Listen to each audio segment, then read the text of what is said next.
ஒருவேளை நாளைக்கே இந்த உலகம் அழிய போறதா இருந்தா நீங்க யாரு கூட டைம் ஸ்பெண்ட் பண்ணுவீங்க? அப்படிலாம் ஒண்ணும் நடக்காது. அது என்னமோ சரிதா, இருந்தாலும் நாளைக்கே பூமி மேல நிலா விழுந்தா என்ன பண்ணுவீங்க? அப்படி இந்த பூமி மேல நிலா விழுந்தாலும், நிலாவுக்கே உன்னை யாராவது கடத்திட்டு போனாலும் நான் உன்னை காப்பாத்துவேன். உன்னாலெல்லாம் அது முடியாது. அதுக்கு வேற ஆள் இருக்காங்க.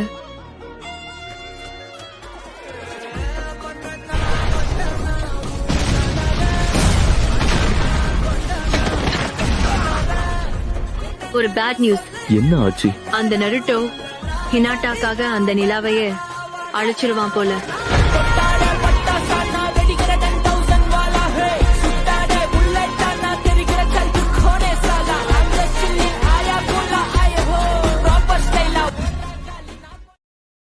Download ShareChat.